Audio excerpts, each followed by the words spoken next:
Last Friday, I came home early to surprise my family with their favorite pastries.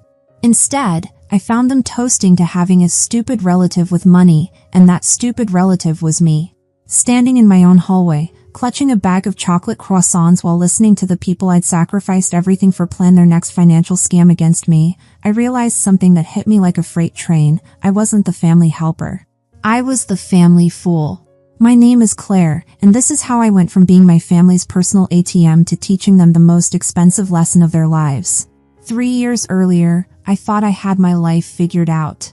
At 35, I was recently divorced from James, not because we hated each other, but because we'd simply drifted apart like old friends who'd run out of things to say. Our divorce was clean, civil, almost boring in its politeness.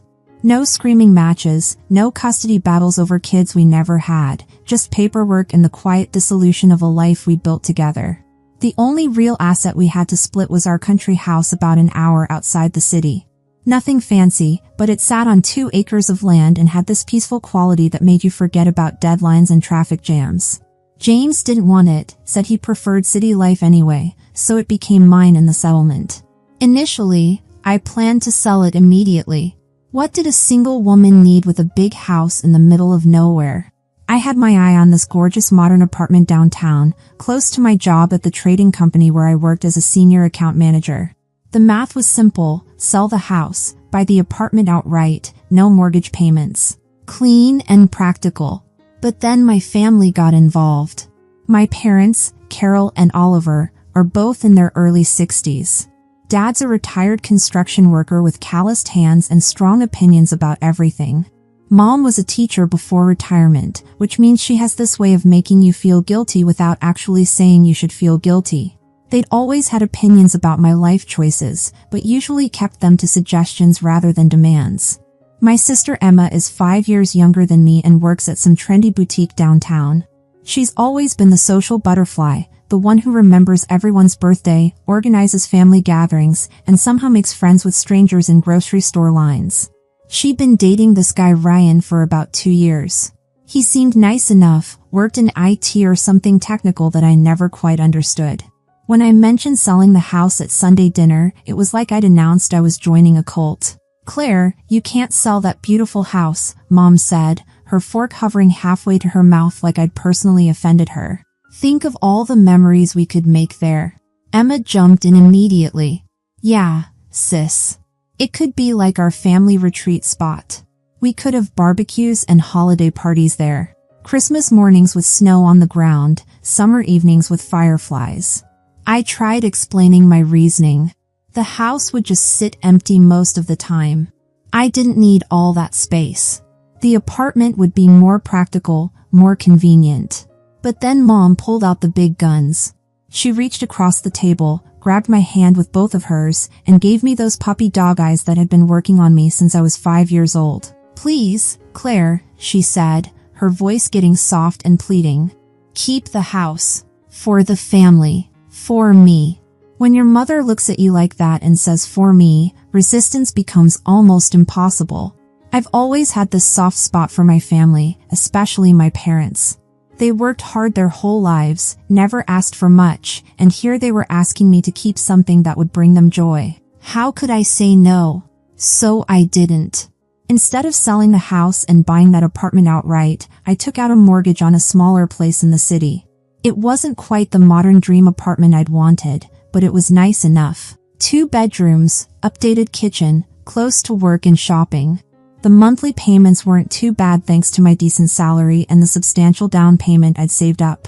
The first thing I did after keeping the house was install a comprehensive security system. I'm a single woman, and the house is pretty isolated.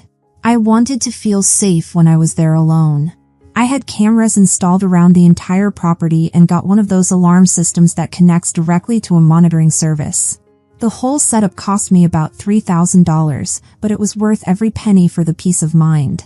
I also gave my mom a spare set of keys.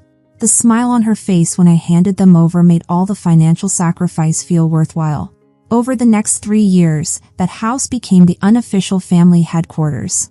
My parents would drive out there for weekend getaways, just the 2 of them, like they were young again. Emma would take Ryan there for romantic weekends, cooking elaborate meals in the kitchen and taking long walks on the property. During holidays, the place would fill with voices and laughter, me, my parents, Emma, Ryan, sometimes my mom's sister Brenda and her husband, my dad's brother Brian and his family. I felt genuinely good about my decision. Sure, I was paying a mortgage when I could have owned my apartment outright, but seeing my family happy made it seem worth it. My job was going well, the payments weren't stretching me too thin, and I had this warm feeling of being the person who made family gatherings possible. Emma and Ryan's relationship was getting more serious by the month. Ryan's parents, Sharon and Matthew, even started coming to some of our gatherings.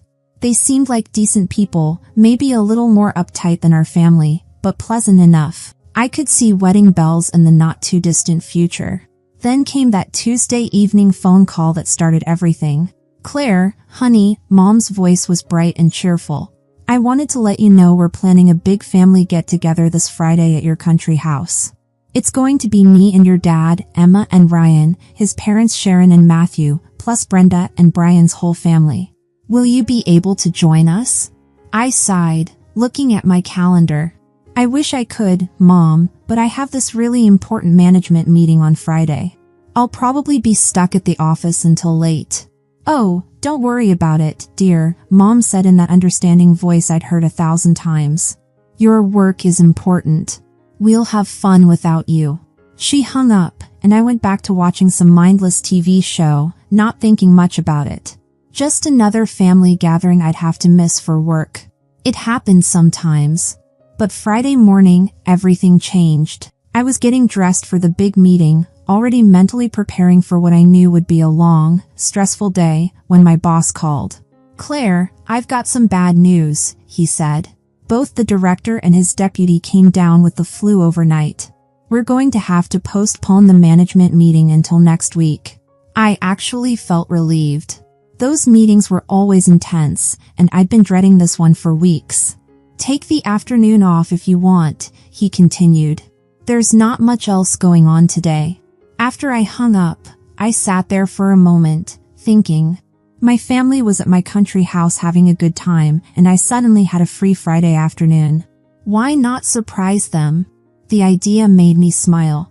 It had been a while since I'd done something spontaneous. I could show up with some treats, join the party, see the looks of surprise and delight on their faces. It would be perfect.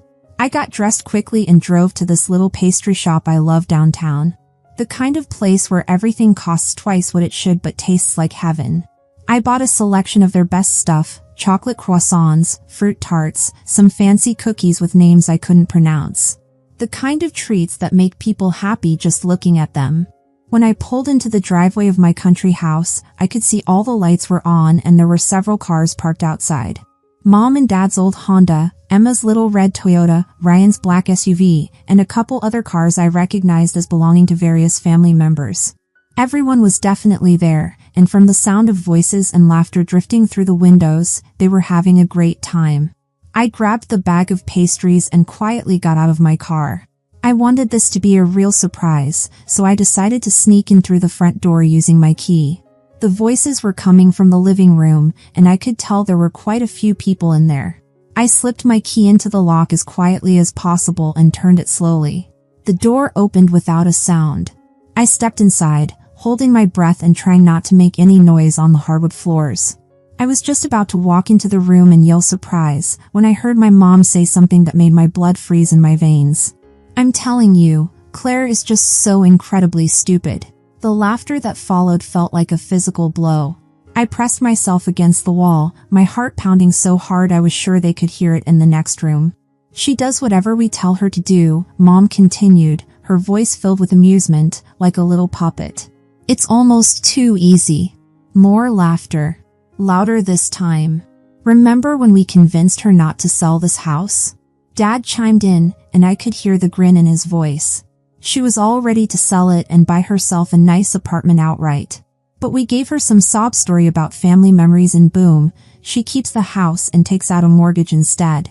Now we get to use this beautiful place whenever we want while she's stuck paying for some cramped apartment. The girl has no backbone whatsoever, my mom said, and the casual cruelty in her voice was like a knife twisting in my chest. I couldn't breathe. This couldn't be happening. These were the people who were supposed to love me, support me, have my back no matter what. And they were talking about me like I was some kind of joke. Then Emma's voice cut through the laughter, and somehow this hurt even worse. Oh, and guys, here's the best part. I regularly call Claire crying about rent money. Every single month. And she always gives me around $800, no questions asked. $800. I thought about all those times Emma had called me, sounding so stressed and worried about money. All those times I'd felt good about being able to help my little sister. All those times I'd transferred money to her account without hesitation, happy to be the big sister who could make her problems go away. The room erupted in laughter again, and I felt physically sick. Then I heard my Aunt Brenda's voice. That reminds me of when I called Claire about 6 months ago. I told her I needed money for emergency dental work. Said it was going to cost me $2,000 and I didn't have it. And she just gave it to you? Someone asked. Without even asking for proof or anything, Brenda laughed. Didn't want to see a dentist bill or anything. Just transferred the money to my account the next day. So what did you actually spend it on? New living room furniture, Brenda said proudly. Got this gorgeous sectional sofa and a coffee table set. Claire basically redecorated my living room for me. The laughter was getting louder, more cruel. I realized I was shaking. Then my Uncle Brian started talking, and I learned that the car trouble he'd needed $1,500 for last year was actually a fishing boat he'd wanted to buy. $1,500. $2,000. $800 a month. All these numbers were adding up in my head, and I was starting to realize just how much money I'd given away over the years. Money I'd worked hard for. Money I'd earned through long hours and stressful meetings and careful budgeting. Money they'd taken from me while laughing about how stupid I was.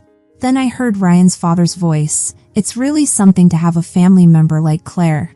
Someone who's got money and just hands it out whenever you ask. Like having your own personal bank that never asks questions. That's exactly what she is, my mom agreed, and her voice was full of satisfaction. A walking ATM machine. The best part is she never even asks for the money back. Just gives it away like she's some kind of charity. Well, we need to keep this gravy train going, Dad said. Can't let her get too smart and start saying no to us. My mom's voice got excited. Actually, that's perfect timing because I've been thinking about our next big ask. Emma and Ryan are probably going to get engaged soon, right Emma? We've been talking about it, Emma said. Ryan's been looking at rings. Perfect, Mom continued. When that happens, we'll convince Claire that she needs to pay for the wedding. I'm thinking we can get at least $10,000 or $15,000 out of her for that. Maybe more if we play it right. $10,000 or $15,000 for a wedding. My sister's wedding that I wouldn't even be involved in planning, just expected to pay for. How are you going to convince her to do that? Someone asked. Easy, Mom replied, and I could practically hear her rubbing her hands together. We'll tell her it's what families do for each other. That she's the successful one, so she should help her little sister have the perfect wedding. We'll make her feel guilty if she even thinks about saying no. The sound of glasses clinking filled the air. Here's to stupid relatives with money, someone said, and everyone laughed and cheered. And here's to Claire, my mom added, the gift that keeps on giving. I stood there in that hallway, clutching that bag of expensive pastries, feeling like my entire world had just collapsed around me. These people, my own family, didn't see me as generous or kind or loving. They saw me as a mark, a fool, a resource to be exploited. All those times I'd felt needed and appreciated, all those moments when I'd felt good about helping them out, all those warm family gatherings where I'd felt so connected to these people, it was all fake. Every bit of it.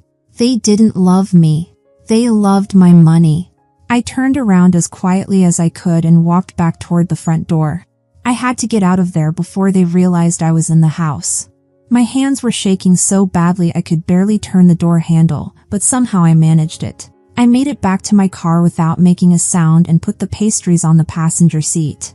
They suddenly seemed pathetic sitting there, these expensive treats I'd bought to surprise people who thought I was an idiot. I started the engine and backed out of the driveway slowly, trying not to let my emotions overwhelm me until I was safely away from the house. But the moment I was out of sight, the tears started flowing. By the time I made it back to my apartment, I was sobbing so hard I could barely see to drive. I collapsed on my couch and cried for hours. Not just sad tears, but angry ones. Hurt ones. Tears of betrayal and humiliation and rage. I spent the entire weekend thinking about what I'd heard and what I was going to do about it. Part of me wanted to call them right away and confront them.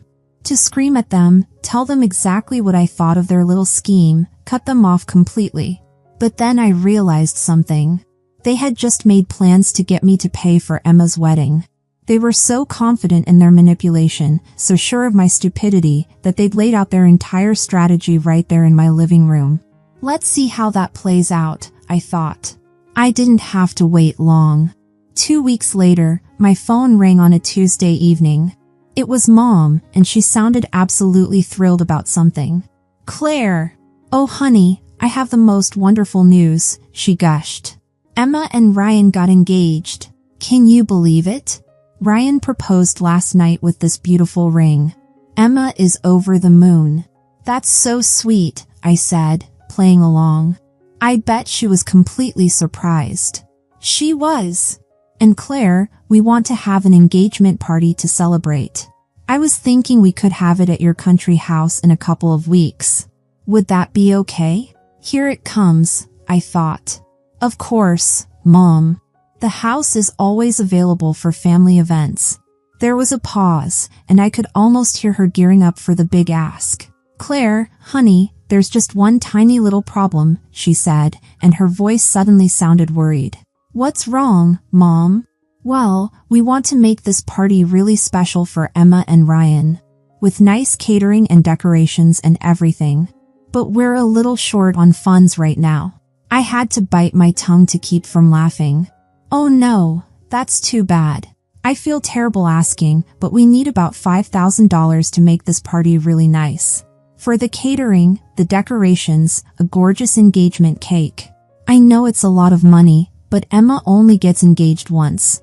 There it was. The exact same plan I'd heard them discussing 2 weeks earlier. $5,000, I said, making my voice sound concerned. "Wow, that is a lot." "I know, but you make good money at your job, and Emma is your only sister. This is such an important moment for her." I could practically hear her holding her breath, waiting for me to agree like I always did. "Mom, I wish I could help, but I don't have that kind of money available right now," I said. "I just had some unexpected expenses come up. Some repairs on my apartment that I had to pay for. My emergency fund is pretty much tapped out." I could tell she was disappointed, but she was trying not to show it. "Oh, well, what if Emma and Ryan and your dad and I paid for everything up front, and then you could pay us back later when you have the money?" Perfect. They were so predictable. "That sounds like it might work," I said.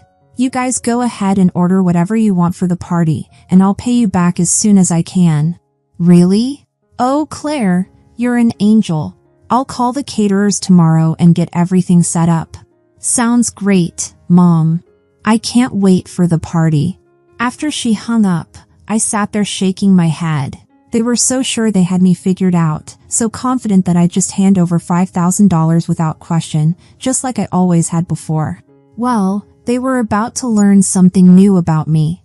2 weeks passed, and on Thursday I called a locksmith and scheduled them to come to my country house on Friday evening.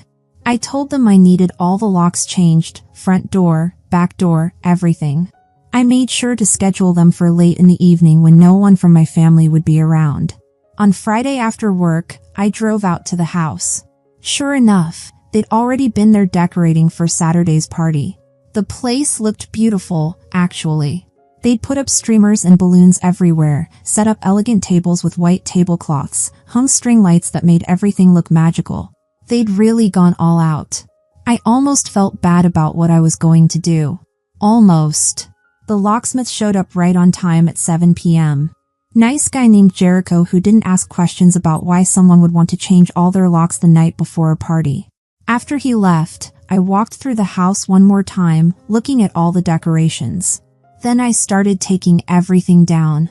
Every streamer, every balloon, every fancy table setting. I stuffed it all into big black garbage bags, trying not to think about how much work they put into making the place look perfect. When I was done, I dragged the bags around to the corner of the house where they'd be visible from the driveway but out of the way. Then I drove home to wait for tomorrow's show to begin. The next morning, Saturday, I sent my mom a text message. Hey mom, I'm really sorry but I won't be able to make it to Emma's engagement party today. I'm feeling pretty sick with a cold and don't want to get everyone else sick. She texted back about an hour later. That's fine, Claire. Feel better. That was it. No, oh no. Are you okay? Or do you need anything? Or I hope you feel better soon. Just that's fine. She didn't even pretend to care about my health. It was like she was actually relieved I wouldn't be there. I spent the morning relaxing in my apartment, waiting to see what would happen. I ordered a pizza for lunch and made myself a nice cup of coffee. Then I settled in to watch some TV. Around 2 o'clock, my phone started ringing. It was Mom. I looked at it and smiled, then let it go to voicemail. A few minutes later, Dad called. I didn't answer that one either. Then Emma called. Nope. Then Mom again. Still not answering. My phone kept buzzing with text messages. I finally looked at them after about 20 minutes of constant notifications. Claire, we're at the house but our keys don't work. Mom. The locks are different. What happened? Dad. Claire, why aren't you answering your phone? We can't get in. Emma. This is crazy. The keys don't fit at all. Mom again. I set my phone aside and let them panic for another 30 minutes while I enjoyed my pizza. It was actually pretty peaceful, knowing that right now they were all standing outside my house, confused and frustrated, probably arguing with each other about what to do. Finally, when I figured they'd suffered enough, I answered when Mom called again. Claire, thank God you answered, she shouted into the phone. We're all here at your house and we can't get in.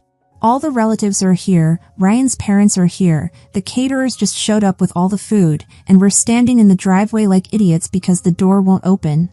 That's weird, I said, taking a sip of my coffee. What do you mean, weird? Something's wrong with your locks. Actually, nothing's wrong with them, I replied calmly. I had them changed yesterday. There was dead silence on the other end of the phone for about 10 seconds. You changed the locks? Mom finally stammered. Why would you do that? Well, I heard you call me stupid about a month ago, I said casually. You and everyone else there were having a good laugh about how dumb I am. Another pause. I could hear voices in the background, probably everyone asking what was happening. Claire, honey, I think you misunderstood something, she said, suddenly switching to her sweet voice. We would never say anything like that about you. Really? So you didn't say I was incredibly stupid and that I do whatever you tell me to do like a puppet? More silence. And Emma didn't brag about scamming rent money out of me every month? Even more silence. And Brenda didn't laugh about spending my dental emergency money on furniture instead? Claire, you're not making sense, Mom said, but her voice was getting shaky. I heard the whole conversation, Mom. Every single word. About how I'm a walking ATM machine. About how you were planning to get me to pay for Emma's wedding. About the toast you all made to stupid relatives with money. The line went quiet again. I could hear more voices in the background, probably everyone asking what was happening. Look, even if you heard something like that, Mom said finally, you have to understand we were just joking around. We didn't mean anything by it. I laughed. Joking? Taking thousands of dollars from me while calling me an idiot behind my back is your idea of a joke? Claire, you're being ridiculous. We're family. Family helps each other out. You're right, Mom. Family should help each other out. But what you've been doing isn't helping. It's stealing. I heard Emma's voice in the background yelling something, and then she was on the phone. Claire, You're being a complete brat. Emma screamed. We've already decorated the house. Everyone is here. The food is here. You're going to ruin my engagement party. Actually, Emma, I already took down all your decorations, I said calmly. They're in garbage bags at the corner of the house. You can pick them up and get off my property. You can't do this to me, she wailed. This is my special day. Your special day that you expected me to pay for while laughing about how stupid I am? Yeah, I can definitely do this to you. We're going to break down the door. Emma shrieked. No, you're not, I replied. Because I have security cameras and an alarm system. Remember? If you damage my property, I'll call the police and have you all arrested. Emma started crying and handed the phone back to Mom. Claire, please, Mom said. Can't we work this out? Just let us in and we'll talk about this like adults. There's nothing to work out, Mom. I heard exactly what you all think of me. The talking is over. But we spent $5,000 on this party, she said desperately. I burst out laughing. And whose fault is that? I told you I didn't have the money. You decided to spend it anyway, hoping you could guilt me into paying you back later. That was your choice. Claire, that's not fair. We're your family. You're right. You are my family. And that's what makes this whole thing so much worse. I took a deep breath. Take your decorations and your food and your guests and get off my property. And don't come back. You don't mean that, she said, but she sounded scared now. I absolutely mean it. I'm done being your personal ATM. I'm done being the stupid sister and daughter who pays for everything. I'm done with all of you. I hung up the phone and turned off the ringer. For the next hour, I watched on my security cameras as they all packed up and left. It was actually pretty satisfying to see them loading the catering food back into the delivery truck and shoving the decorations into their cars. Emma was crying the whole time. Ryan looked completely confused. His parents looked mortified. Good. Let them be embarrassed. The next morning, Sunday, there was loud pounding on my apartment door. I looked through the peephole and saw my parents and Emma standing there looking furious. I opened the door. What do you want? We want to talk, Dad said, pushing past me into my apartment. You ruined everything. Emma screamed. My engagement party is ruined and it's all your fault. Actually, it's your fault for thinking I was stupid enough to pay for it after what I heard you say about me. You owe us $5,000. Mom shouted. We spent that money because of you. I laughed so hard I almost cried. You spent that money because you thought you could manipulate me into paying for it. That backfired on you, didn't it? Mom's face went pale. She finally realized that I had set them up on purpose. You did this intentionally, she said slowly. Of course I did. You think I'm stupid, remember? But it turns out I'm a lot smarter than you gave me credit for. Dad stepped forward. Until you apologize to us and pay us back that money, we're not speaking to you anymore. I smiled at him. Perfect. That saves me the trouble of cutting you out of my life myself. I don't want to talk to any of you anymore anyway. You can't be serious, Mom said. Dead serious. I'm done giving you money. I'm done letting you use me. I'm much smarter now, aren't I? I opened my apartment door. Now get out. They left without another word. That was 6 months ago. I never sold the country house. Instead, I signed a contract with a real estate agency and they rent it out as a vacation rental. The income actually helps pay my mortgage and I don't have to deal with my freeloading family anymore. I saw on Facebook that Emma got married last month. It was a small, cheap ceremony at a local church. I wasn't invited, obviously. I didn't send a gift either. My parents and Emma have tried reaching out a few times through mutual friends, but I ignore them. I'm not interested in reconciling. They showed me exactly what they think of me, and I believe them. I'm actually happier now without them in my life. My bank account is healthier, my stress levels are lower, and I've started building relationships with people who actually care about me as a person, not as a source of money. Turns out I'm not as stupid as they thought I was. I'm just done being their fool. Sometimes the people who hurt us most are the ones we trust completely. But sometimes, discovering their true nature is exactly what we need to finally start living for ourselves. Thanks for listening, and if you liked this story, share it with others who might need to hear it, and don't forget to comment and subscribe for more stories about finding your strength in the most unexpected moments. The most expensive lesson isn't always paid with money, sometimes it's paid with trust.